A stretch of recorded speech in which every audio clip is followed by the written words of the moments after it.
Boker Tov, Shalom Aleichem, j'espère que tu vas bien. Ça y est, ligne droite. Ce soir, Yom Kippourim Be'ezrat Hashem. J'espère ce matin tu as fait Atarat Nedarim, Atarat Klalot, tout ce qu'il faut. Et tout à l'heure, Be'ezrat Hashem, c'est bien que tous les hommes aillent au mikveh. Demain, Be'ezrat Hashem, Yom Kippourim, c'est la Hilula de Rabbi Akiva. C'est un des Asara Harugé Malchut. Tout d'abord, avant de commencer le cours, j'aimerais remercier Akadosh Baruch Hu qui m'a donné encore une année des cours de Torah Baruch Hashem, des renforcements Baruch Hashem, des transmissions Baruch Hashem.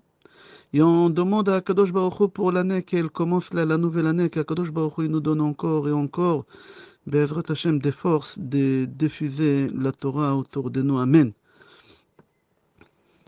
Aussi, j'aimerais remercier ma femme, ma chère femme, qu'elle me donne la possibilité, Baruch Hashem, de pouvoir s'asseoir et étudier. Et elle prend sur elle toute la responsabilité que normalement je dois avoir à la maison, les courses et tout ça, uniquement pour que je puisse étudier la Torah et transmettre la Torah. Jamais elle dérange. Quand elle sait que j'ai un cours, Baruch Hashem, elle se débrouille à régler toutes les choses. Qu'Akadosh Baruch Hu lui envoie refoua shlema, refoua הנפש, ורפואת הגוף, ברעניו איבריה ובשסה גידיה. אלישבע בת תיתה, נחת רוח מכל יוצאי חלציה, בריאה ושלמה.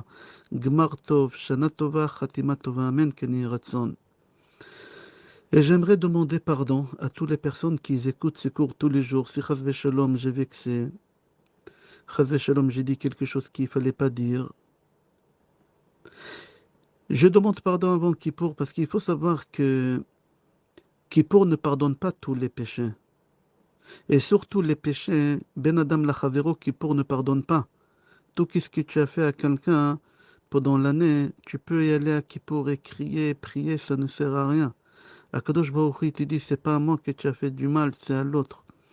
Alors avant d'aller à la synagogue, toujours on commence par sa femme, par son mari, par ses enfants, par ses parents, ses frères, ses sœurs, et après les collègues, les amis à la synagogue, demander pardon.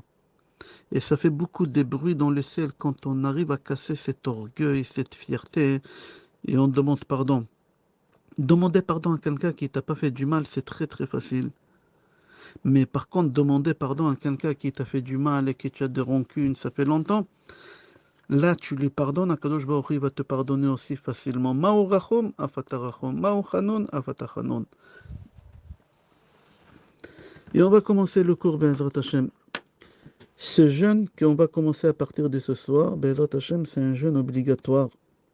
C'est le seul jeûne qu'il est d'après la Torah. Et tout celui qui ne fait pas ce jeûne-là, il est chayav karet. Karet, ça veut dire c'est quelqu'un qui meurt, chas v'shalom, jeune ou sans enfant. Et il y en a qui disent aussi que c'est possible karet, que de monde futur, il n'aura plus le monde futur, chas v'shalom. C'est-à-dire que le jeûne des Kippour, c'est le jeûne le plus important qu'on a, c'est le seul qui est mis à Torah. Deuxième chose, celui qu'on lui a dit qu'il n'a pas le droit de jeûner, et quand même il jeûne, il fait un péché. Il joue l'héros. Le docteur il t'a dit de ne pas jeûner. Tu es en danger. Pourquoi tu jeûnes? Il faut écouter ce que le médecin te dit. Mais quand j'ai dit le médecin, c'est un médecin qui comprend la gravité de jeûne des Kippour. Pas un médecin qui ne comprend pas et dit à tout le monde mangez, ne jeûnez pas. Non. Il faut demander à un médecin religieux qui comprend la gravité de jeûne des Kippour. Et si lui te dit de manger, tu jeûnes, tu fais un péché. Troisième halakha, les enfants, moins que 9 ans, ils n'ont pas le droit du tout de jeûner. Les parents qui laissent leurs enfants moins que 9 ans jeûner, il faut un péché. Même si les enfants veulent, on ne les laisse pas. Les enfants entre 9 ans et 10 ans, on commence à les éduquer à jeûner 1 heure ou 2 heures. Mais à partir du lendemain matin. Pas la veille. La veille, on a mangé Baruch Hashem bien. Alors, le lendemain matin, quand ils se lèvent, s'ils ont l'habitude de prendre le petit déjeuner à 8 heures, on va leur donner à 9 heures ou à 10 heures. Mais par contre, un enfant qui a soif, on est obligé de lui donner à boire. On n'a pas le droit à laisser un enfant comme ça, chas v'shalom. Les parents qui donnent à leurs enfants jeûner pendant toute la journée, Ils font un péché, un très grand péché, et c'est pas pardonné. C'est Averot Ben Adam Lachavero, qui pour ne pardonne pas sur ça. Vous n'avez pas le droit de laisser vos enfants jeûner toute la journée. Un garçon, à partir de 13 ans à un jour, et une fille à partir de 12 ans à un jour, ils ont l'obligation de jeûner d'après la Torah comme tout le monde. S'ils sont faibles, leur corps il n'est pas développé encore, il faut demander au médecin de famille comment il faut se comporter. On n'a pas le droit d'être ultra-orthodoxe, je crois, on dit en français. Sixième halakha, une femme enceinte, elle est obligée de jeûner. Mais si chas v'shalom, il y a des complications dans la grossesse, et le docteur il dit à cette femme qu'il faut qu'elle mange parce qu'il y a un risque pour elle ou pour le bébé, elle est obligée de manger. Comment elle mange, toutes ces personnes-là qui on a dit tout à l'heure, on va expliquer. Une femme qui elle est tombée enceinte par traitement. Et une femme, quand elle tombe enceinte par traitement, les premières semaines, c'est très important qu'elle boit beaucoup et qu'elle s'allonge beaucoup. Alors, une femme qui est enceinte par traitement, les premières semaines de grossesse, elle a le droit de boire et elle ne va pas à la synagogue. Elle reste dans son lit, elle fait la tfila à la maison. Huitième halakha. Une femme enceinte, je précise bien, avec des contractions. C'est-à-dire qu'elle va accoucher, on ne sait pas, dans 2 heures, 3 heures, 5 heures, 5 heures. Et elle a besoin de force, cette femme-là, pour l'accouchement. Elle a le droit de boire et aussi de manger. Neuvième halakha, une femme qui est allait, elle est obligée de jeûner. Mais si le bébé, il est fragile et elle a besoin de lui donner beaucoup de lait, elle doit l'allaiter très très souvent, alors elle est obligée de manger pour pouvoir allaiter cet enfant. Alors elle a le droit de manger. Il ne faut pas que cette maman dise, OK, pour dépanner, pour Kippour, je vais lui donner du lait en poudre. Non. Vous avez l'habitude de lui donner le tété, on lui donne le tété. Et si vous donnez très très fréquemment parce que l'enfant il est fragile, vous avez le droit de manger. On va expliquer, je répète encore tout à l'heure, comment on mange et comment on boit à Kippour. Une femme, qu'elle vient d'accoucher, et elle est dans les 72 heures de l'accouchement, elle est considérée comme malade, et elle ne jeûne pas. Même si elle dit, je veux jeûner, je me sens bien, non, on ne l'écoute pas. On l'oblige à manger, cette femme-là. Un malade qui est en danger, c'est marqué dans la Torah, dans Sefer Vaïkra, chapitre 18, pasuk 5. ושמרתם את חוקותיי ואת משפטיי אשר יעשה אותם האדם וחי בהם. נוסע j'ai c'est quoi וחי בהם? ולא שימות בהם. C'est-à-dire quoi? Pour faire la Torah, on est obligé de vivre pour faire la Torah. On n'a pas le droit de mourir pour la Torah, chas v'shalom. C'est strictement interdit de mettre sa vie en danger pour la Torah. Alors si le docteur il a dit qu'il y a un danger, chas v'shalom, cette personne qu'on a dit qu'elle est en danger, elle est obligée de manger à Kippour. Même si le danger il n'est pas immédiat. Si elle va jeûner, cette personne, dans quelques jours, elle va être fragile. Alors, pikuach nefesh, quelqu'un qui est en danger, on repousse toute la Torah. Regarde dans Maran Shulchan Aruch, Siman Tafresh Yutchet. Si sans médecin qui dit serait malade, il peut jeûner. Il peut jeûner. Mais le malade, il dit, je sais que je ne peux pas jeûner. On écoute le malade. On n'écoute pas les sans médecins. Parce qu'il n'y a qu'un homme qui sait ce qu'il sent. Personne ne peut sentir qu'est-ce que la personne elle-même, elle sent. Yodea Adam Marat Nafsho. Alors, il a le droit de manger. Si lui, il dit, même s'il y a 100 médecins qui disent, non, non, c'est du cinéma, il peut manger. Zaken Mouflag, quelqu'un qui est très âgé, c'est entre 80 et 90 ans. S'il va jeûner, il va être fragile. Alors, maintenant, il n'est pas fragile, mais il va être fragile. Alors, il est considéré comme un malade en danger.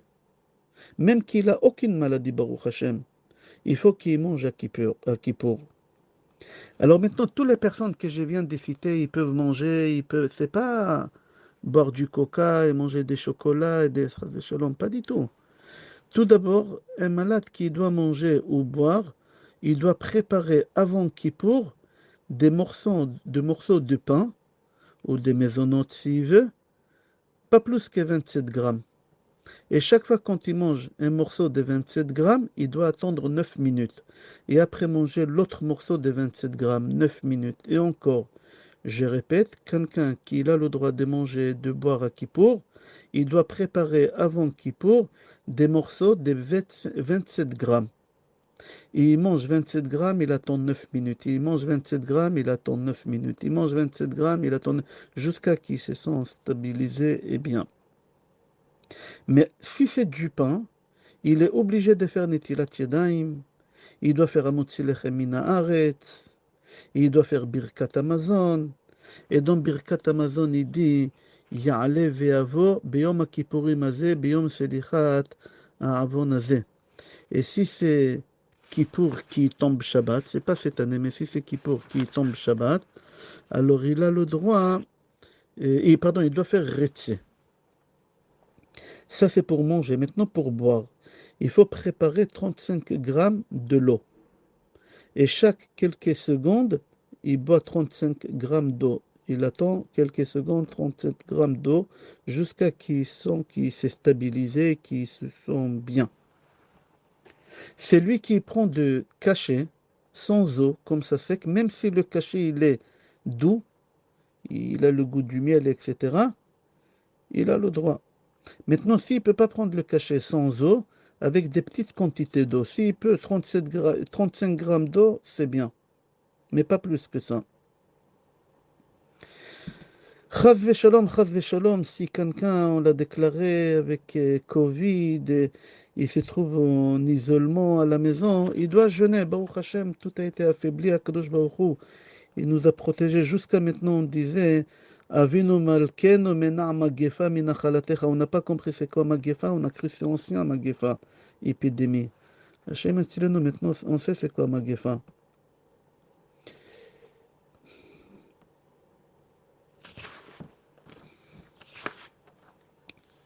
Il faut savoir que dans le calendrier juif, il y a des gens qui croient que le jour le plus important de l'année, c'est Kippour.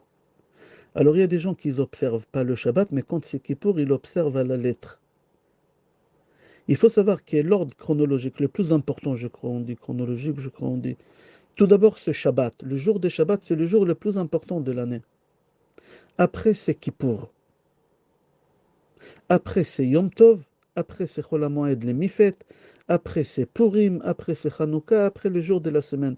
J'ouvre une parenthèse. Certainement, il y a des gens qui disent, mais comment il dit que Shabbat, c'est plus important que Kippour? Kippour, c'est marqué Shabbat, Shabbaton. C'est marqué 2 fois Shabbat.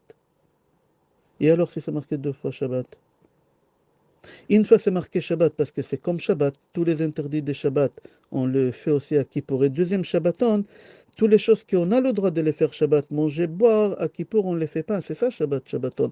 Je referme la parenthèse.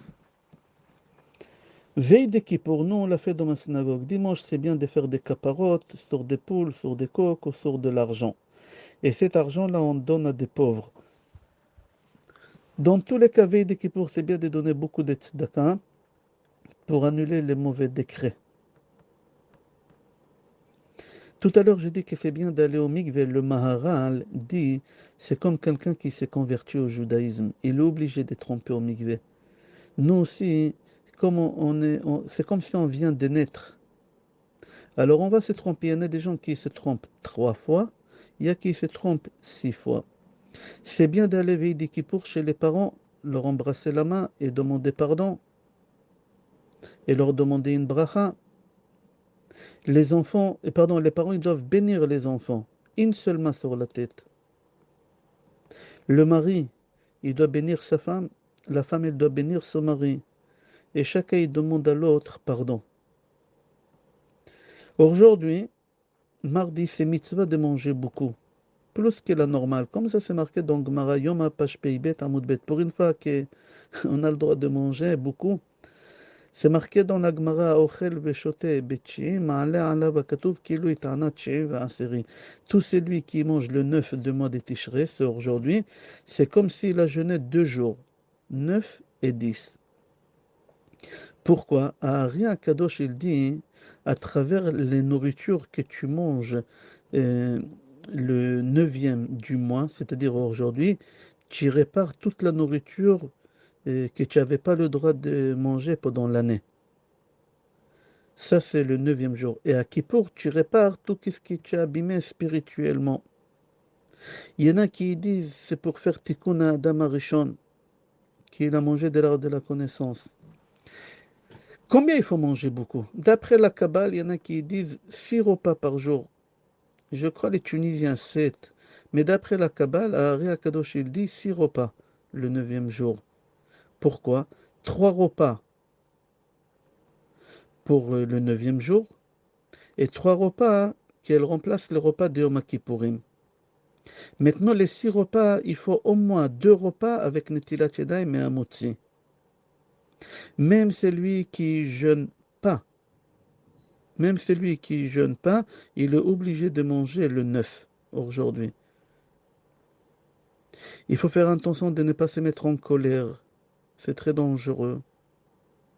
Ce soir, madame, elle va allumer les bougies comme les bougies de Shabbat. Et elle fait la bracha, la adlik ner shel Yom Kippourim.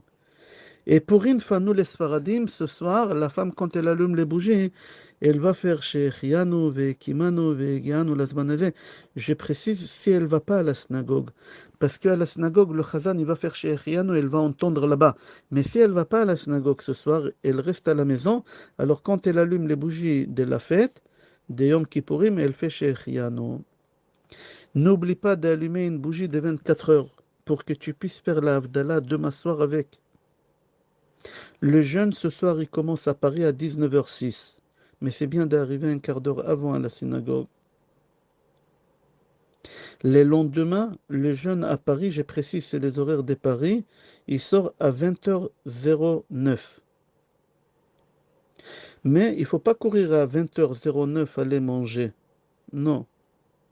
Rabbi Haïm Faladji dit, reste encore à la synagogue et demande à Kadosh Baruch Hu qu'on aura le Mashiach cette année. C'est un moment très propice après le jeûne de Kippour, au lieu de courir pour aller manger, de rester à la synagogue encore à jeun après Arvit et demander à Kadosh Baruch Hu de nous ramener le Mashiach cette année. N'oubliez pas que Birkat Alevana, à la sortie de jeûne, c'est bien de faire Birkat Alevana. J'espère qu'à Paris on pourra parce que c'est couvert là. On va faire Avdallah, mais sans le Bessamim. On fait Avdallah, mais maintenant, s'il y a une bougie allumée depuis veille de Kippour et elle est restée allumée pendant tout Kippour, alors tu fais aussi Boré Meoré Haesh. S'il n'y a pas, essaie de trouver chez quelqu'un, c'est important, c'est dommage de rater Boré Meoré Haesh. Moi, personnellement, j'ai fait Boré Mine Bessamim après la Havdalah, à la fin de la Havdalah. Pour ne pas rater, c'est encore une bracha, une mitzvah. Ce soir, quand tu vas à la synagogue, tu t'enveloppes avec un tzitzit et tu fais la bracha. Si tu t'enveloppes avant 19h24. Il y a 5 choses qui sont interdites à partir de ce soir jusqu'à lendemain à la sortie. Manger et boire, c'est une chose. Deuxième chose, rechitza, c'est laver dans de l'eau. Sika, c'est faire passer des pommades, des huiles, etc. Ne'ilat sandal, mettre des chaussures. Tashmish Shamita, avoir des relations, c'est-à-dire tous les halachot des nida. Même si la femme elle n'est pas nida, on doit se comporter comme ça. Et c'est lui qui ne respecte pas ces choses-là. Chazve shalom, chayav karet, c'est minatora, toutes ces choses-là. Les lendemain matin, c'est-à-dire demain matin, Be'ezrat Hashem, on va se laver les mains avec peu d'eau. Et avec l'eau qu'il y a dans ta main, tu t'essuies les yeux, c'est tout. On n'a pas le droit de mouiller les mains pendant Kippour. Maintenant, si la maman elle est obligée de nettoyer les enfants, et en nettoyant les petits, elle s'est sali les mains, elle ne peut pas rester comme ça. Elle a le droit de se laver les mains. La quantité d'eau qu'il faut, il n'y a aucun problème. On n'a pas besoin de dire que le chewing-gum, il est interdit. D'accord? Quand on a fini le repas ce soir, etc., c'est bien de dresser la table comme Shabbat. C'est-à-dire qu'on met une nappe blanche, d'accord? Et après Seudat Mafseket. Tout à l'heure, j'ai dit qu'on peut prendre des cachets sans eau. Ça, il faut demander à un médecin. Quel cachet c'est obligé de prendre? Quel cachet on peut s'en passer? Tout celui qui mange à Kippour, j'ai dit, il fait Birkat Amazon, il y a un levé à voix, etc., mais il ne fait pas Kiddush. Il ne fait pas Kiddush. Et s'il mange, il ne mange pas des bonbons, des chocolats, du coca, etc. D'accord? Demain soir à la sortie de jeûne, Be'ezrat Hashem, à Arvit, on va dire à Tachonan Tano. Dès qu'on a fini le jeûne, c'est bien tout de suite de commencer par une mitzvah. C'est lui qui a cette possibilité de faire une soukha, il commence à placer, soi-disant, pour montrer qu'il fait une mitzvah. C'est lui qui peut aller chercher les quatre espèces. C'est bien qu'il aille chercher les quatre espèces. Mais il faut commencer par une mitzvah tout de suite. Ok, j'espère que j'ai pas oublié quelque chose. J'ai essayé un maximum de préparer. Je te souhaite, Be'ezrat Hashem, Gmar Tov, Khatima Tova, qu'Akadosh Baruch Hu va nous inscrire tous dans les livres de la vie, dans les livres de la santé, dans les livres de la Parnassa, dans les livres des mariages de nos enfants, dans les livres, Be'ezrat Hashem, de toutes les personnes qui veulent avoir des enfants. Cette année, Akadosh Baruch Hu, il va libérer toutes ces personnes. Il va leur donner des enfants. Amen, ve Amen. Gmar Tov, Khatima Tova et Kol Tov.